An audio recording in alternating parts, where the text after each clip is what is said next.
don't you know? And he's like, no, what? They're like, the person you killed was your mom. So Barry don't Mitchell be that. walked into court hoping for another chance. He faced a DWI charge, with a plea deal capping prison at 5 years. He likely thought probation was still within reach. After all, no crash. No one hurt. But the state opposed his request. They said he picked up this offense just 3 months after being placed on probation. The judge saw something deeper. Not just a violation, but a pattern. A man who could not stay sober. Then came the turning point. An ultimatum, treatment, or prison. What happened next wasn't just about punishment. Yes. Okay, according to the plea, punishment is to be assessed at a cap of 5 years in the prison. There's a $1,200 fine. State opposes your application. This will run concurrently with 2025 CC 007232, and there's to be restitution to DPS in the amount of $60. Did you understand that to be the plea? Yes. Defense? Yes, Your Honor. State? Yes, sir. Did you review the waiver of appeal paragraph with your attorney? Did you understand it and sign it in both places? Yes. By signing that, you're waiving your right to appeal. The only items that can be appealed are written pretrial motions that have been filed, heard, and ruled upon by the court. Did you understand? Counsel, are there any such motions? No, Your Honor. Then to the offense, how do you plead? Guilty, not guilty, or no contest? No. State, any evidence? Yes, Your Honor. Proceed off of Seats Exhibit 1 and all attachments.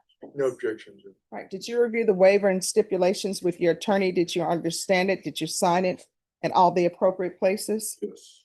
Again, did you understand you have a right to jury trial, a right for you or your attorney to cross-examine and confront any witnesses the state would call, and the right to remain silent? Yes.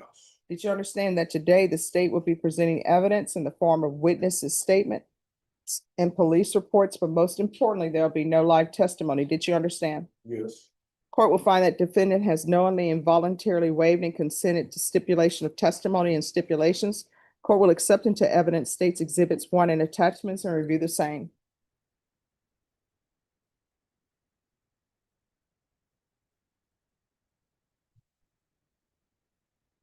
All right, after reviewing states exhibits 1 and attachments, the court will find that there's sufficient evidence to find you guilty, and the court will find you guilty.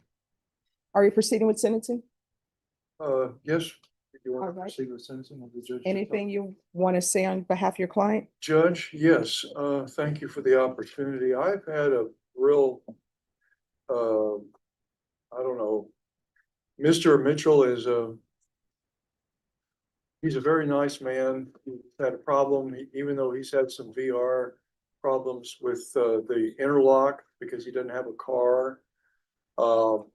He really needs to be told by the court that it's the law, and we really need to proceed with that. I know you may have received some VRs at the beginning. I was very pleased, and I'm very pleased to stand here and tell you that his latest one was, even though there's a bunch of them, that most of them were at the beginning when it was a rough road, and I was explaining that he needed to have it. And it would kind of go back and forth between the two types of interlock. But what I find to be most interesting is my interaction with his family. His daughter is one of the most educated, polite, professional young ladies. She lives in Atlanta, Georgia. I've spoken with her many times, and she's had contact with Barry, her father, to tell him, let's go ahead and resolve this. And that's why we kind of jumped the gun a little bit to be here today. He said waiting for a court date. Of course, he had another problem with the interlock, and that would have been getting him in jail. But that's the only problem I think he's got. I don't think he's gonna, I think if he's on probation, I think he'll do well. I mean, he doesn't seem to do anything of any other major league offenses as a criminal. I think that he's got some type of an alcohol issue. I know that his son lives in San Antonio. I've spoken to him once, but I'm actually most impressed with the daughter's involvement. She can't be here, and she has been right on top of things and understanding the law. And I don't know what she does, but whatever it is, it's something pretty important, I suspect. But she doesn't lord anything over anyone in that respect. But I just find my conversations with her to be, she's just a very polite person. And I think that if she was in this room today, she'd be telling you, I wish I could be in San Antonio. I wish I could be on top of my father. My father will listen to me, but I'm over there in Atlanta where I have to be, where that's where my work, my professional life is. That's what I've spoken to her about. I said, somebody's got to be here to handle him a little bit. And Barry doesn't have a whole lot of backup here other than the son. But I think that, you know, the first person you're looking at is a 1986 DWI, as the court can see. Mhm. He didn't get another one not too long ago. And of course, the MTR, I don't know any more of the results of that. I know there were a couple of problems with it. And then, of course, this was part of that. But I just don't see him as a kind of person that's going to go out, drink and drive and kill somebody. I mean, I don't know how else to put it.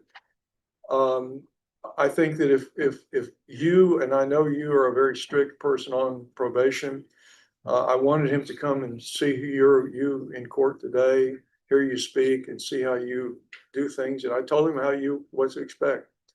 And I think that if you're over him and you're the judge on his probation, and you tell him he has to have the interlock, whether he balks a little bit about it or not, that's been the only problem I've had, is he'll do what you tell him to say more than anybody. So I'm asking you to please consider giving him a chance. He was on the 82nd probation. Looks like he did pretty well for a long time. But I think he'll do fine. And he's old enough to know he's a veteran. He's not a lengthy period of time in the service. It's not a veteran issue. But I've talked to him about that. But I just think that we're really asking you to really give Barry a chance at probation. I think he'll let him see what he can do with you. Okay. Or any kind of rehabilitation or something.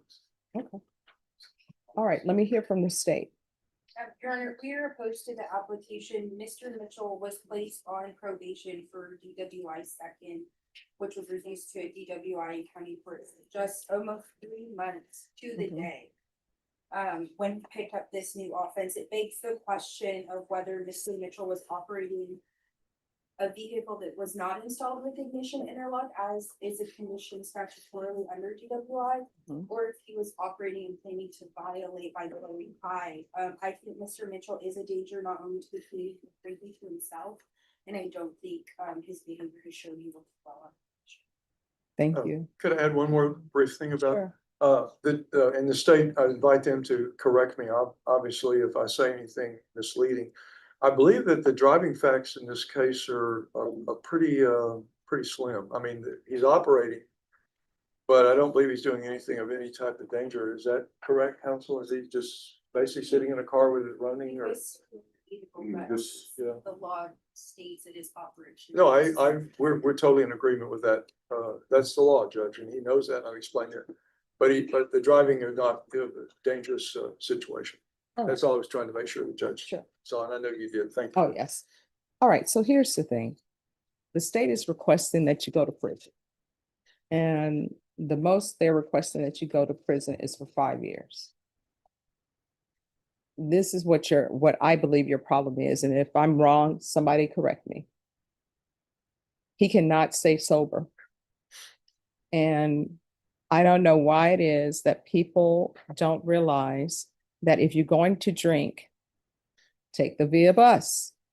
If you would have been drinking and just took the via bus, the most probably you would have ended up with, which is public intoxication. But you didn't. And I know people are saying, well, I don't, he won't kill anybody, but you never know. That's the problem. I have yet, and both of you can correct me if I'm wrong, I have yet to meet anybody who's charged with an intoxication manslaughter or some type of intoxication case where they injure somebody and kill somebody. I've never seen anyone as a defense attorney, prosecutor, as a judge come before me and say, you know what? My intent was to go out and drink to intoxication, get behind a car and kill somebody. You know what it is usually is? People crying, I'm so sorry, I didn't know, I never meant for any of this to happen. But this is what you need to consider, right? You have your daughter, right? You have your son. I was a truck driver for 30 years too. And see, here's the thing about that. people are on the road and some of them are intoxicated and they're driving. And when they're driving and they're intoxicated, they can hit anybody. They can hit people's children. They can hit the grandmother and the grandmother ends up dying and she's just trying to enjoy her golden years, or he's trying to enjoy his golden years. So I do think you have a strong addiction. And I think the only way to solve that would be inpatient treatment. And when I say inpatient treatment, that will be inpatient treatment at safety or either felony drug court. That is the only way I will consider placing you on probation. So your choices are, you're going to do somebody's inpatient treatment, or if you don't want to do inpatient treatment, I'll sentence you to the 5 years. Patient treatment. All right. Probation. The court is going to sentence him to a $1,200 fine that will be probated. State, how long are you requesting for length of probation? I guess. I'm sorry, Judge. That's okay. Maybe like 5 over 7. Okay. So the court will sentence you to 5 years in the prison, suspended and probated for 7 years. There's to be regular reporting by Zoom or in person, regular random UAs. This will run concurrent with 2025 CC 007232. There's $60 restitution to DPS. Field visits 1 time per month until further notice. Proof of employment within 45 days of release. No employment as a home healthcare provider or with minors.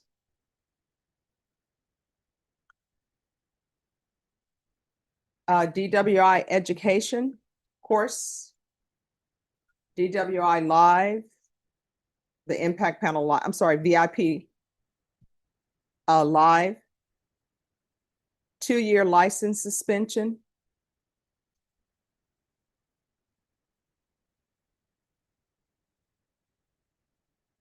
There's going to be 200 hours community service restitution.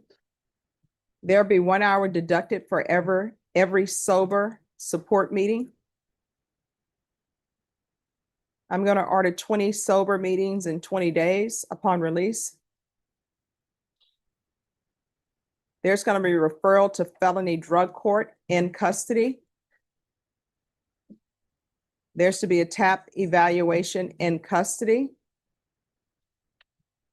If not accepted into felony drug court, then he's going to be going to safety.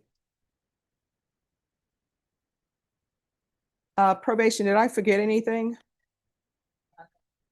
Oh, ignition interlock. Yeah, that's what I say, I'm sorry, There's you gonna be you saw ignition. me. Yeah, there's Go gonna on. be ignition interlock for the full term. Is there anything else, probation? Judge, did I hear him say that he didn't have a vehicle? Do you have a vehicle? Yeah. Well, the vehicle that you were driving or not driving or behind the wheel in this case, whose vehicle did that belong to? That used to be my son's vehicle back then. He needs to have ignition interlock full term on any vehicles he has access to.